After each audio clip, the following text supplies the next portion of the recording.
filming in our backyard, and my family's here, but they don't want to be on the video. So we'll go to the Bible. Where did the virus come from? It came from somebody. It came from an animal. A man eating something of an animal, and this virus was transferred to him. One man took one bite of an animal. So I don't know. They don't know what animal it was. So he took one bite, and now we're all stuck at home. And we've been suffering with the consequences ever since Adam took the bite of the apple. Now, many have died and suffered the consequence of a man eating an animal with this virus in it. And so that's what brings us to Mark chapter 5. Because in Mark chapter 5, you have a man who has been fully under the control of sin. And so let's look at Mark 4, the end of Mark 4, before we move to Mark 5, just to get an idea of what's going on here. Jesus has come into the world to save those who are sick. I mean, if you think about it, Jesus came and he could have used his power in any number of ways. He could have flew. He could have done any number of things. But where did he exercise most of his power? He exercised most of his power in order to heal people, in order to rescue people. I mean, yes, he stilled the storm. In fact, that's what we see here. He did. He stilled the storm. But his power most of the time is being exercised in a merciful way, to relieve our suffering. And so this account in Mark begins with Jesus telling his disciples, after he had been teaching, he tells them to get into the boat, and they're going to cross to the other side.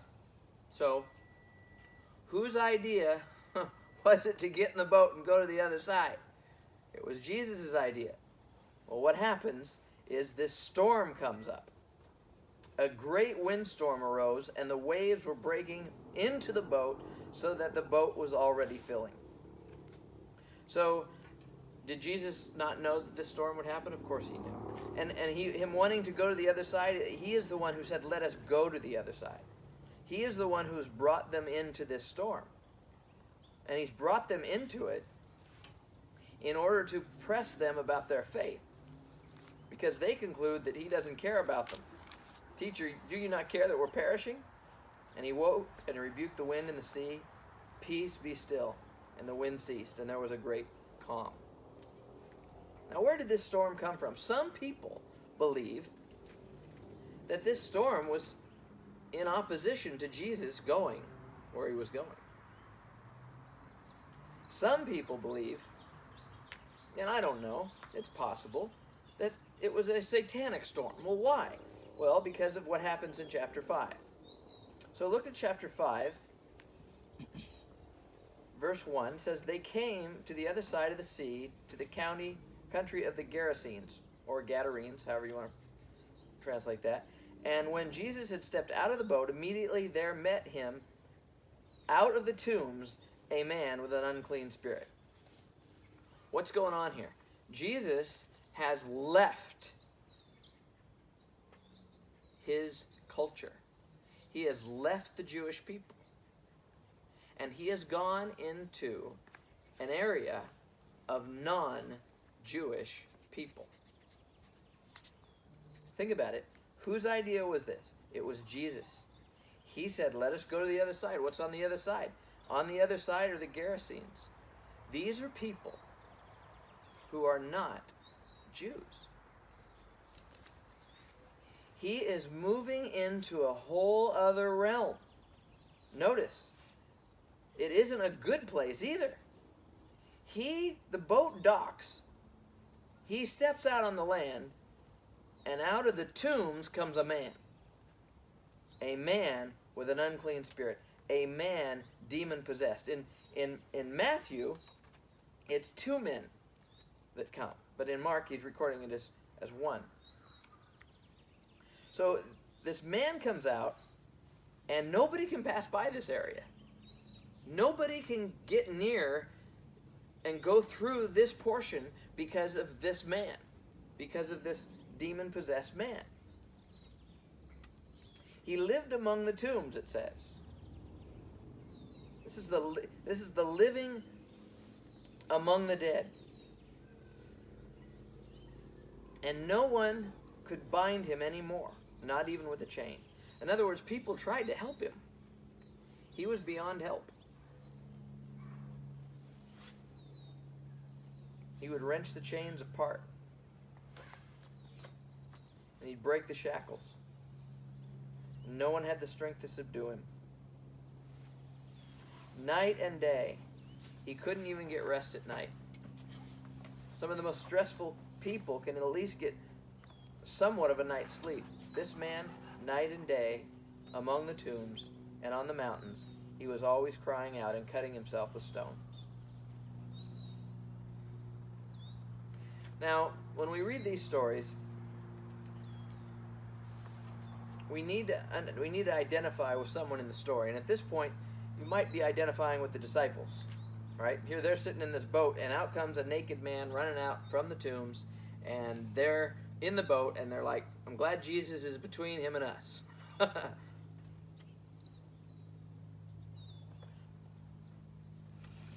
But you could also identify with the demon-possessed man. He's hurting himself. He's harming himself. He's not getting rest. He's alone. He is practicing social distance.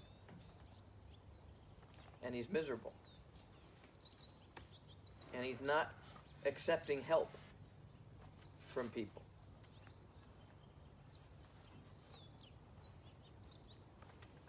This is what sin does. It does it to us. He is socially distant from the people of the town. And if there was one verse that I really want to apply to us tonight, it's verse 6. What do we do when we're socially distant? Here's what we should do. We should do what the demon-possessed man did. Look at this. Verse 6. And when he saw Jesus from a distance,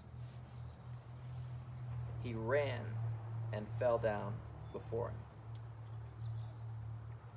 That's what I think we should be doing as believers during this pandemic.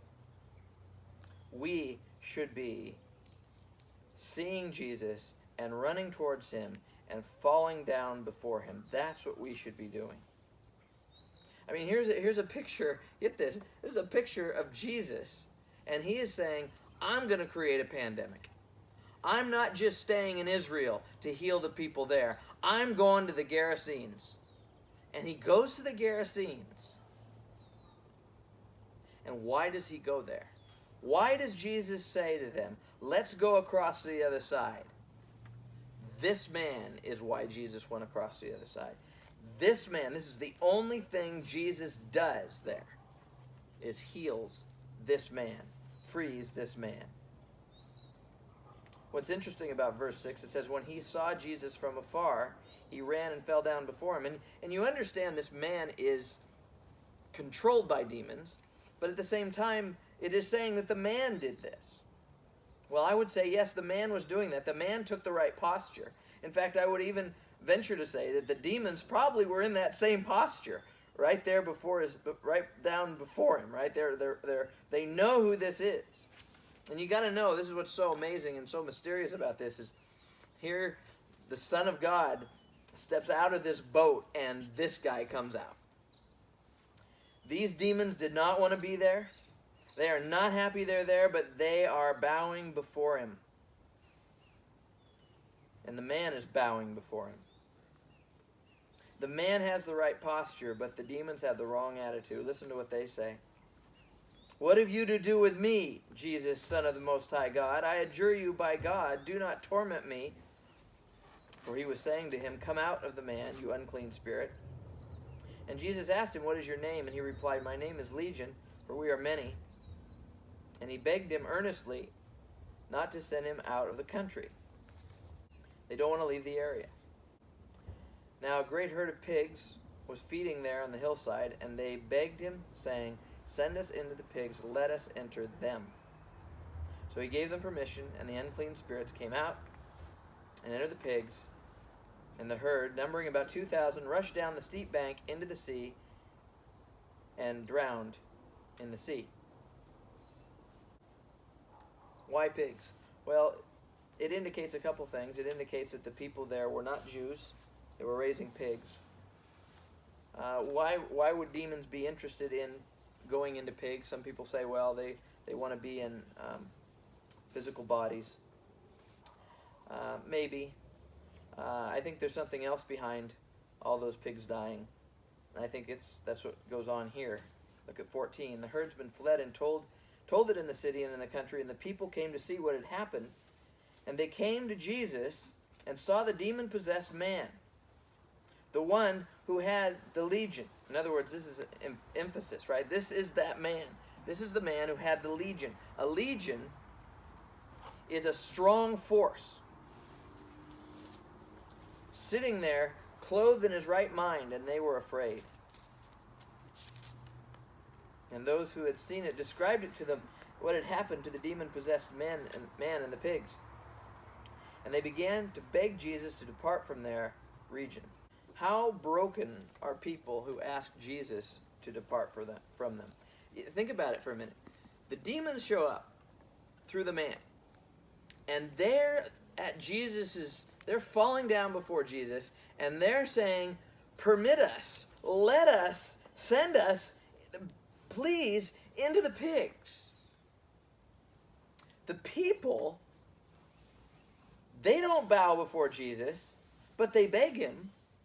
And they don't beg to leave, they beg him to leave. Makes you wonder,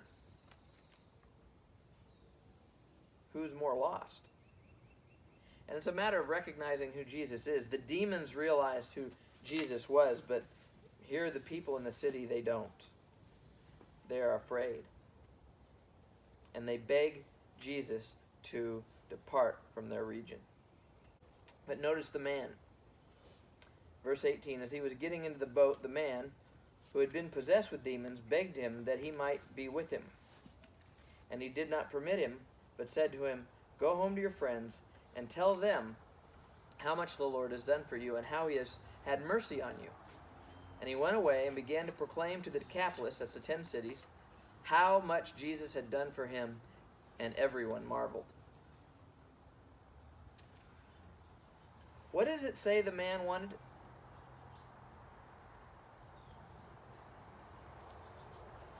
He begged Jesus that he might be with him. He begged Jesus that he might be with him. Is that what we're doing? I mean, we're complaining about not being together. Would it not be just as wonderful to want to be with Jesus like this man did? And notice what is being with Jesus. Notice what's the answer Jesus gives.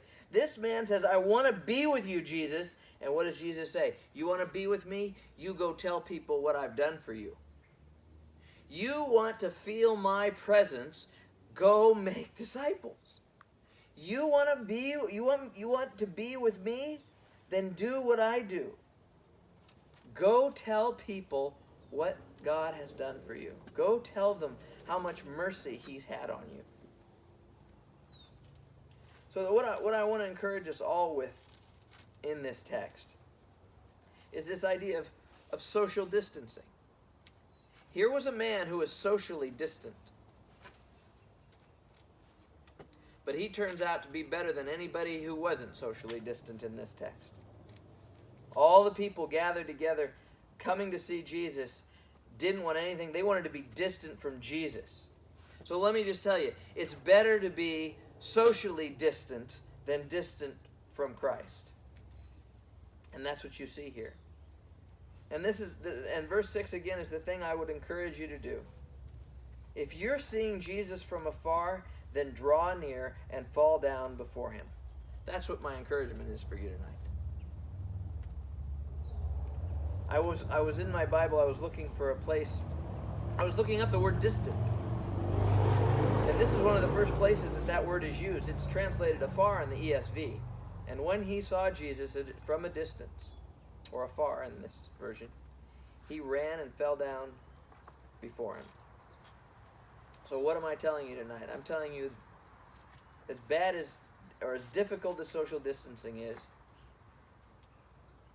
as dangerous as this virus might be, there's something more dangerous, and that's being distant from Christ. So let me pray. Father, I pray for my brothers and sisters here and those who are watching this video, that they wouldn't allow time to go on seeing you from a distance, but that they would draw near to you. You came from a great distance to be with us. And I pray that we would run to you, that we would make every effort to get into your presence, to be with you like this man wanted to be with you, that we would do that. And that we would understand that once we've had that saving experience with Jesus, that we are then fit to share with others the mercy that you've given us. And I pray that's what we would be doing, because it is in that we know that we are with Jesus. Because that's what you told us. You said all authority in heaven and earth has been given to you. And then you tell us to go and make disciples, and that you will be with us always. So, Father, I pray for us all that we would be in your presence, that we would be enjoying you with all our heart, that we would be experiencing that river of living water flowing out of our hearts because of what you've done for us, because of the mercy you've shown us. Amen.